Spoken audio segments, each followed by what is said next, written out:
Hey guys, Yankee here, and today I'm going to be giving my thoughts on Invaders of the Rokujouma, Volume 8.5. This is the second half of the Silver Princess and the Blue Knight arc, and this sort of tells the story of the second play that they were going to do in Volume 7. Um, so, right off the bat, this volume starts with a time skip. The Volume 7.5 ended with um, Kotaro defeating Dextro, and then them basically curing the disease that Dextro had unleashed on the town they were in. Um, a few months have gone by. Kotaro is now a general. Alea and the rest of them have made it to what was it, the Pardamshia territory, Ruth's ancestors, um, and they've basically got their own army to now go against the coup. Um, Again, Kotaro isn't a general now, sort of uh, leading an army, I guess. Um, we Kotaro talks a lot about, not a lot, but he brings it up. Borrowed power. He talks about this. I think last 7.5 as well. I don't remember, but basically he talks about how none of the powers that he has or like the strength that he has is his own. Um, the armor came from Thea. He's got some of basically Sanae's spiritual powers. The gauntlet that can create electricity and fireballs from Kiriha. And he still doesn't know, but he's got like some magic protecting him from Eureka. So he talks a bit about how all of the powers he has are borrowed. Um, and this volume, uh, a lot of it is about Alea and Kotaro, right? Um, in volume 4, we heard a lot about sort of the Silver Princess and the Blue Knight. Um, we, the readers, know that Kotaro is the actual Blue Knight from like the legends, even though he still isn't aware of that yet. Um, so we get to see that, and it sort of gives an interesting perspective on sort of what happened in Volume 4, right? Him acting out the play, and there's like moments where they sort of get lost in it and stuff like that. Um, we also get a Kotaro and Alea sit down, and he basically tells her everything, that he's from the future, he's from a different planet, um, and she takes it surprisingly well. Um, but also, a sort of something that'll be important later is Alea specifically. Well, she asked him if he would stay, and he said he wouldn't because he has somewhere else to be. Um, and then she asked if, I don't know if she asked or if she just thought, but basically she was wondering if Kotaro had met her first, would she had stayed there? Would he have stayed there with her? And she specifically asks him, uh, next time, make sure you meet me first. Uh, that's important. I'm gonna point that out. I've read ahead. That's an important line. Um, we get a bit of a parallel to Volume 8. Um, when Kotaro and Maki were fighting the demon, um, she was using illusion spells and stuff. And in this, Kotaro has to fight a dragon, Aluna. Oh boy, Alunaya, um, the Fire Dragon Emperor. Um, and so Karis is uh, the magician here. Um, in the last volume, we were sort of shown that every character from the present has like a parallel here, right? Alea and Harumi, what is it, Charles and Thea, Eureka and Karis, who is the magician. But I think, and I don't know about this, but I think Karis is also supposed to represent Maki because Kotaro and Karis in this volume were fighting pretty much exactly like Maki and Kotaro were fighting in the last volume, where she's using illusion magic to sort of distract Alunaya. Alunaya? I don't know. The dragon, Fire Dragon Emperor. Um, and so there's like an interesting parallel there. What else do we got? We get the demons from we saw in Volume 8.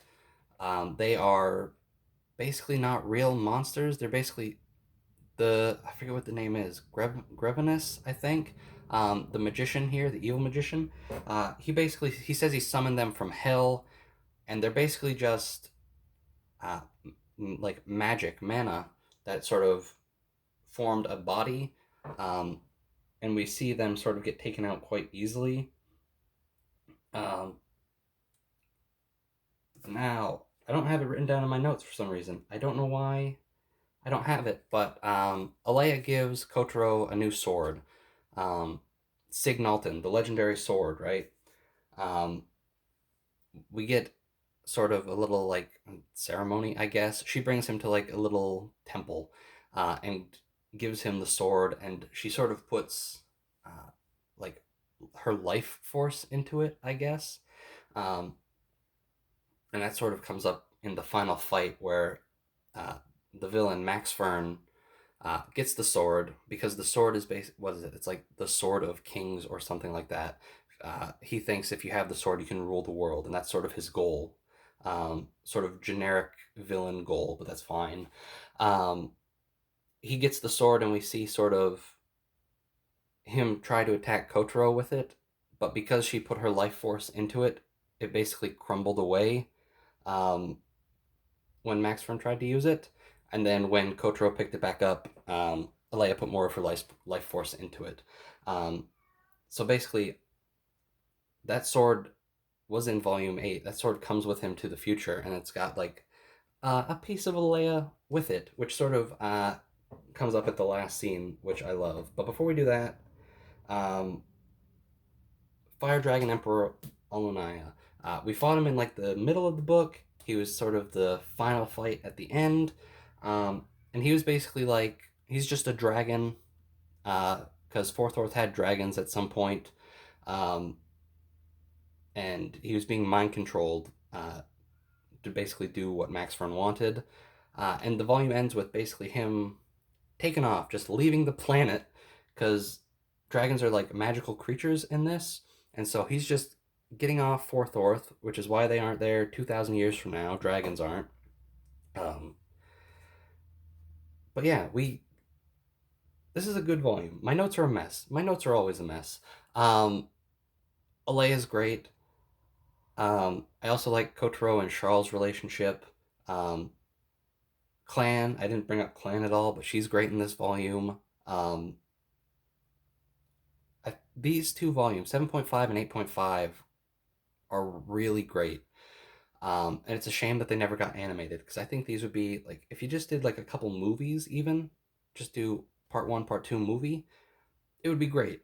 Um, but everything's finished. Well, not everything's finished. There's still like 40 volumes left or something like that, 30 something. Um, but everything here in the past is finished. Kotaro and Clan take off, and the final scene in this, or like the final few scenes, are some of my favorite in the series, where um, Kotaro and Clan are about to take off, and they just don't tell anyone. They're just gonna leave. Oh, I forgot to bring up one thing about Alun. Oh gosh, the Fire Dragon Emperor. Um, Before Clan and Kotaro take off, they're basically talking with the Fire Dragon Emperor, and he gives Kotaro like a little mark, like, and says basically, if you ever need me, just call, and I'll be there to help. Um, and Kotaro basically says, okay, I probably won't ever call. And then the Fire Dragon Emperor says, well, just make sure you call me at least once before you die, and we'll hang out or something. Um, which is great. I like that.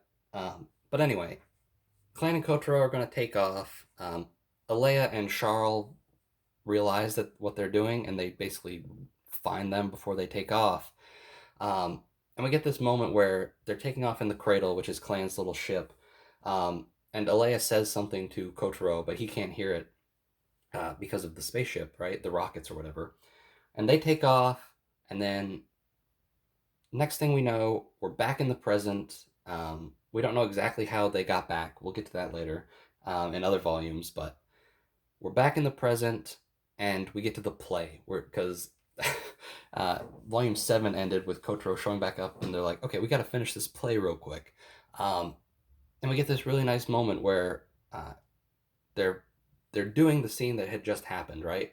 Kotaro's taking off, or the Blue Knight is leaving, and Alea and Charles are there played by Thea and Harumi. And we get Harumi to say basically the line that he didn't hear 2,000 years ago, um, which I forget what it was. I should have written it down, but it's something like, I'll always be by your side because her life force is in uh, Signalton. And it's great. That's one of my favorite moments in this series. I have a lot of favorite moments in this series too. But basically, Clan and Kotaro taking off and then the end of the play are some of my favorite parts of this whole series. Anyway, this is a great volume, um, and the next few volumes are pretty good. Some better than others. Again, I think Takehaya, he excels at doing character stuff like interactions and things like that and relationships. I don't find his action scenes very good. And from here on, there's a lot of action stuff in this series, which is unfortunate because that's my least favorite part. Um, but it's still a great series, my favorite light novel, period. Um, but yeah, that's basically it for this volume. A great volume. I like it a lot. All right, I'll see you guys next time.